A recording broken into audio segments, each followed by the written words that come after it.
Hey guys, welcome to Pep Coding. तो आज हम इस वीडियो में बात करेंगे about separating storage and computing. तो लास्ट वीडियो में हमने डेटा प्रॉक यूज करके कुछ क्लस्टर बनाए थे एंड स्पार्क स्ट्रीमिंग करके कुछ जॉब्स भी परफॉर्म की, राइट। तो आज हम इस वीडियो में बात करेंगे कि what is the importance of कि जो हम क्लस्टर बना रहे थे, यानी कि जो हम अपना HDFS वाला डेटा बना रहे थे, HDFS वाले क्लस्टर्स बना, उसमें हम डेटा स्टोर नहीं किया था, राइट। हमने स्टोरेज बकेट्स में डेटा जो था वो अपना स्टोर किया था। तो हमने ऐसा क्यों किया था, राइट। तो इसको हमें समझना पड़ेगा and will do so by solving an example. एक एग्जाम्पल को स्टडी करते हैं, समझते हैं कि what is the importance of actually separating storage and computing. तो चलिए एक एग्जाम्पल लेते हैं। समझ लीजिए एक यूनिवर्सिटी है, ठीक है। यूनिवर्सिटी है जिसमें 4 कॉलेजेस हैं, ठीक है। A, B एंड D, ठीक है। 4 कॉलेजेस हैं हमारे पास, A, B, C, D। अब जो हमारी ये जो कॉलेजेस हैं ना, ठीक है, इनके हमारे पास हर एक कॉलेज के स्टूडेंट के रिकॉर्ड्स हैं, कि हमारे पास क्या है, स्टूडेंट रिकॉर्ड्स हैं, ठीक है। एंड हमें इन पे कुछ कुछ ऑपरेशंस परफॉर्म करने हैं, कुछ जॉब्स परफॉर्म करनी है, अपने डेटा को एनालाइज करना है, बेसिकली टॉपर निकालने हैं, एवरेज स्टूडेंट्स एवरेज मार्क्स निकालने हैं, कॉलेज की रैंक लिस्ट निकालनी है, ठीक है। तो ये सब हम कुछ ऑपरेशंस परफॉर्म करने वाले हैं एंड हम देखते हैं कि GCP में और हडूप में क्या डिफरेंस आने वाला है जब हम ये ऑपरेशंस परफॉर्म करें, ठीक है। तो इधर ही हम समझने वाले हैं कि कैसे कैसे हम ये ऑपरेशंस परफॉर्म करें। तो फर्स्ट एग्जांपल समझते हैं कि फर्स्ट जॉब हम क्या करने वाले हैं। बेसिकली जो हमारी फर्स्ट जॉब रहने वाली है वो होगी कि हम जो है सबसे पहले एवरेज मार्क्स कैलकुलेट करना चाह रहे हैं, average marks of each college, ठीक है। ईच कॉलेज के हमें एवरेज मार्क्स, बेसिकली ए हो गया, ये बी हो गया एंड देन ये डी हो गया। मुझे इसके भी एवरेज मार्क्स चाहिए, हर सारे स्टूडेंट्स के मिला के एक एवरेज मार्क्स चाहिए चारों के, ठीक है। ये होगी हमारी फर्स्ट जॉब। सेकंड जॉब में क्या करने वाली हूँ कि मेरे पास चारों के एवरेज मार्क्स आ जाएंगे, राइट। ए के कुछ एवरेज मार्क्स आएंगे, बी के आएंगे, सी के आएंगे एंड डी के आएंगे। तो मैं इन एवरेज मार्क्स को अरेंज करके इन कॉलेजेस की रैंक लिस्ट बनाने वाली हूँ, मतलब सबसे अच्छा कॉलेज की परफॉर्मेंस किसकी थी, लाइक किस कॉलेज की सबसे अच्छी परफॉर्मेंस थी, तो एक कॉलेजेस की रैंक लिस्ट बनी, ठीक है। ये होगी मेरी सेकेंड जॉब। या फिर यूनिवर्सिटी वाले क्या करना चाह रहे हैं, एक नेक्स्ट चीज करना चाह रहे हैं वो, तो तीसरी जॉब ये करना चाह रहे हैं कि वो ना देखना चाह रहे हैं कि कितने बच्चे कौन कौन सी कंपनीज में प्लेसमेंट के लिए बैठ पाएंगे, ठीक है। तो वो देखना चाह रहे हैं कि अच्छी कंपनीज में लाइक 8 CGPA वाले स्टूडेंट्स कौन कौन से हैं जो कि अच्छी कंपनीज में बैठ पाएंगे। तो स्टूडेंट्स ग्रेटर देन 8 CGPA जो है एक प्रोसेसिंग करना चाह रहे हैं हम, ठीक है। तो बेसिकली हर पूरी यूनिवर्सिटी के स्टूडेंट्स पे, लाइक तो ए में से भी, बी में से भी, सी में से भी एंड डी में से भी, इन चारों में प्रोसेसिंग होगी, ठीक है। इन चारों पे क्वेरीज जनरेट करी जाएगी और एक लिस्ट निकालेंगे हम, ठीक है, ऑफ स्टूडेंट्स जो कि 8 CGPA से ज़्यादा हो, ठीक है। तो ये होगी हमारी तीसरी जॉब, राइट। और फोर्थ जॉब मैं क्या करना चाह रही हूँ, फोर्थ जॉब मैं करना चाह रही हूँ कि मैं चारों की टॉपर्स निकालना चाह रही हूँ, ठीक है। ए का एक टॉपर, बी का टॉपर, सी का टॉपर एंड डी का टॉपर, ठीक है। इसका टॉपर का टॉपर, ठीक है, एंड इसका टॉपर एंड देन, ठीक है, ये मेरी फोर्थ जॉब होगी, हर एक का टॉपर हर एक कॉलेज का। एंड फिफ्थ जो होगा जॉब होगी मेरी सिंपली यूनिवर्सिटी टॉपर, ठीक है। तो ये वाली कुछ मैं जॉब्स जो है वो परफॉर्म करना चाह रही हूँ, अपने डेटा पे एंड एनालाइज करना चाह रही हूँ, ठीक है। तो अगर हडूप होता तो हम सबसे पहले क्या करते, राइट। हडूप में हम क्या करते, हडूप में हम अपना HDFS डिफाइन करते, राइट। डेटा नोड्स बनाते, एक मास्टर नोड बनाते, अपना क्लस्टर डिफाइन करते एंड अपना डेटा इंजेक्शन करते, ठीक है। क्लस्टर बनाते, फिर उसके बाद डेटा इंजेक्शन करते, डेटा इंजेक्शन एंड देन उसको HDFS में स्टोर कर देते, राइट, ठीक है। क्लस्टर क्रिएशन यानी कि डेटा नोड्स बना लिए हमने एंड देन उसमें हमने डेटा इंजेक्शन कराया एंड स्टोर कर दी, ठीक है। तो समझ लीजिए ये मेरा HDFS बन गया, ठीक है। ये मेरा HDFS बन गया। अब ये जो मेरा HDFS बन के आया, ठीक है, तो इसमें सबसे पहले क्या क्या मेरा डेटा स्टोर होने वाला है, ठीक है, इसमें मेरा पूरे यूनिवर्सिटी का डेटा सबसे पहले जाके स्टोर कर दूंगी मैं, यानी कि कॉलेज A का डेटा, B का डेटा, C का डेटा एंड D का डेटा, ठीक है। तो ये मेरा फर्स्ट डेटा जो है वो स्टोर हो गया। इसको एक सेपरेट ऐसे बना, तो ये मेरा फर्स्ट डेटा स्टोर हो गया। नेक्स्ट फर्स्ट जॉब मुझे क्या करनी थी, यहाँ पे जो मैंने लिखी थी वो थी मुझे फर्स्ट जॉब निकालनी की average marks of each college, ठीक है। तो सबसे पहले मैं क्या करने वाली हूँ, ठीक है, ये मेरा फर्स्ट हो गया, राइट। अब मेरी second job first job perform होगी, राइट। तो फर्स्ट जॉब के लिए भी कुछ डेटा प्रोड्यूस होगा, उसको भी मुझे HDFS में ही स्टोर करना पड़ेगा, राइट, क्योंकि यही मेरा स्टोरेज हाउस है यहाँ पे, ठीक है। अब यहाँ पे हम क्वेरीज जो है वो जनरेट करेंगे, राइट। तो क्वेरीज हडूप में हम कैसे करते थे, मैप रिड्यूस से करते थे, या फिर स्पार्क स्ट्रीमिंग करते थे, हाइव करते थे, ड्रिल करते थे, वो हमें पता है टूल्स कौन कौन से होते हैं, राइट। अब बस हमारा डेटा जो है वो यहाँ पे HDFS एक मेन जो हब है वहाँ पे स्टोर्ड है, एंड यहाँ पे हम प्रोसेसिंग करते रहेंगे अपने डेटा की, एंड यहीं पे जो हमारा रिजल्ट आएगा वो स्टोर करते रहेंगे हमारी क्लस्टर्स की, यानी कि इन मेमोरी स्टोरेज ही हम करते रहेंगे, ठीक है। तो हमने फर्स्ट जॉब परफॉर्म जब हम करेंगे तो हमारे पास कुछ डेटा आएगा, राइट, कुछ रिजल्ट आएगा हमारे पास, हर एक की एवरेज मार्क की लिस्ट, ठीक है। तो हमारे पास एवरेज मार्क्स की लिस्ट आ जाएगी, ठीक है, हर एक की, A की, B की, C की एंड D की, ठीक है। ये हमारी फर्स्ट जॉब परफॉर्म। फिर जब हम अपनी सेकंड जॉब परफॉर्म करेंगे, ठीक है, अब जब हम अपनी सेकंड जॉब परफॉर्म करना चाह रहे हैं तो हमें इस वाले डेटा की कोई रिक्वायरमेंट है क्या, नहीं है। हमें सिर्फ रैंक लिस्ट बनानी है, और अगर हमारे पास इतना डेटा होगा ना तो भी हमारा काम चल जाएगा। इनफैक्ट जो पूरा HDFS में हमारे जितने क्लस्टर्स डिफाइन हुए हैं, हमें उतनी कंप्यूटिंग पावर भी नहीं चाहिए होगी यहाँ पे। हमें सिर्फ इतने डेटा को अरेंज करना है असेंडिंग ऑर्डर में कि कौन कौन से जो है मार्क्स जो है किसके ज़्यादा है, राइट। हमें एक कॉलेज की रैंक लिस्ट बना, तो चलो हमने हडूप में यहाँ पे भी ये वाली रैंक लिस्ट बना ली। समझ लीजिए C था टॉपर, फिर B था, D था एंड देन A था, ठीक है। तो ये हमारी कॉलेज की रैंक लिस्ट भी बन गई, ठीक है। तो हमारी फर्स्ट जॉब परफॉर्म हो गई, हमारी सेकंड जॉब परफॉर्म हो गई। सेकंड जॉब को परफॉर्म करने के लिए हमें सिर्फ इतने डेटा की रिक्वायरमेंट थी, हमें ये पूरा डेटा जो ABCD का रिकॉर्ड से इसकी रिक्वायरमेंट नहीं थी। तो हमें पूरी कंप्यूटिंग पावर भी इतनी रिक्वायरमेंट नहीं थी, लेकिन हमारा HDFS में यानी कि एक ही क्लस्टर में हमारा डेटा स्टोर था, तो हमें पूरी कंप्यूटिंग जो है वो यहीं पे करनी पड़ती, राइट, ठीक है। अब जब हम अपनी थर्ड जॉब परफॉर्म करना चाहते हैं, यानी कि 8 CGPA वाली जो है स्टूडेंट्स को निकालना चाहते हैं, ठीक है, तो तब भी हमारा डेटा जो होगा वो कौन सा हम रेफर करेंगे, ये वाला डेटा रेफर करेंगे। अब हमें इस डेटा की और इस डेटा की रिक्वायरमेंट नहीं है, हमें सिर्फ इतने डेटा की रिक्वायरमेंट है जिससे हम 8 CGPA वाले स्टूडेंट्स निकालेंगे, राइट। तो हमने यहाँ पे एक लिस्ट बना देंगे स्टूडेंट्स की जिनकी ग्रेटर देन होगी 8 CGPA, ठीक है। अपनी हडूप की क्वेरी रन करेंगे, राइट, अपनी मैप रिड्यूस क्वेरीज जो भी होती हैं वो रन करेंगे, एंड 8 CGPA वाले स्टूडेंट्स की लिस्ट बना देंगे, ठीक है। ऐसे हम जब अपना फोर्थ करेंगे तो अब हमें टॉपर्स निकालने हैं, राइट, ठीक है। अब हमें टॉपर्स निकालने हैं तो फिर से हम ये वाला डेटा रेफर करेंगे एंड टॉपर्स निकाल देंगे, ठीक है। तो ये भी एक डेटा हमारा आ गया।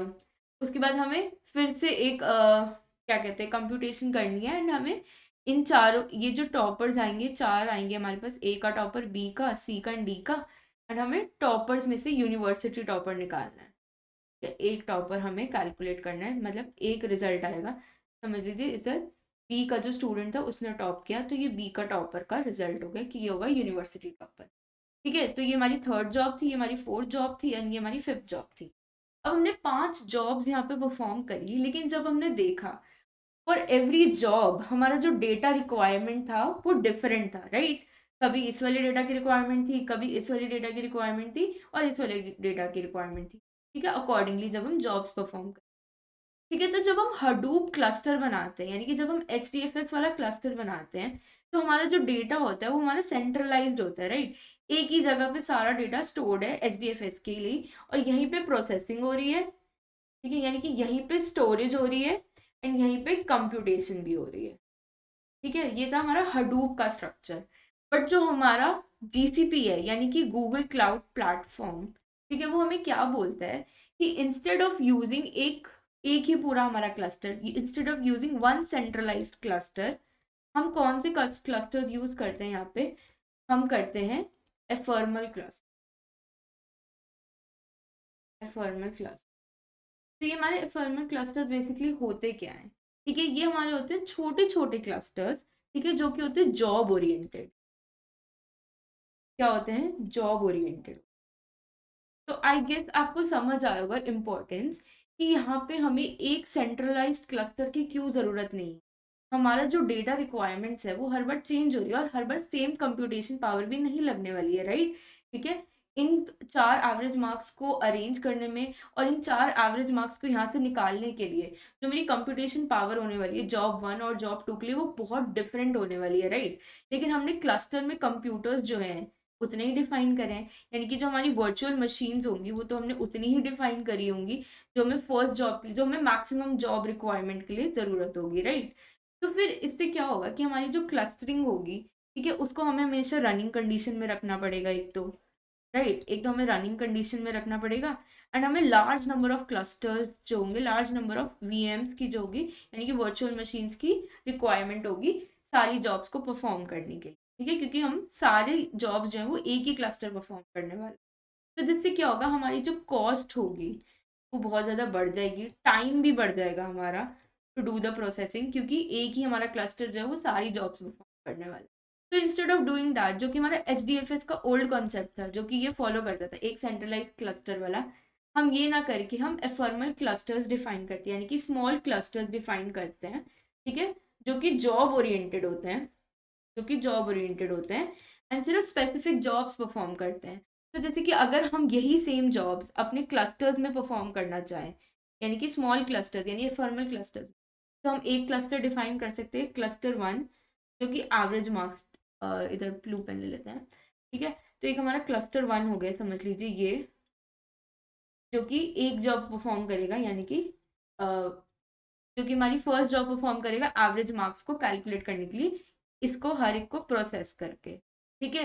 और हमारा जो डेटा होगा वो कहाँ स्टोर्ड होगा, वो हमारी एक सेंट्रल स्टोरेज पे होगा। बेसिकली स्टोरेज हम सेंट्रलाइज कर रहे हैं रादर देन प्रोसेसिंग को सेंट्रलाइज करने के लिए। सेंट्रलाइज स्टोरेज यानी कि जो हमने बकेट स्टोर करी की वही हमारी जो होगी वहाँ पे डेटा स्टोर्ड होगा।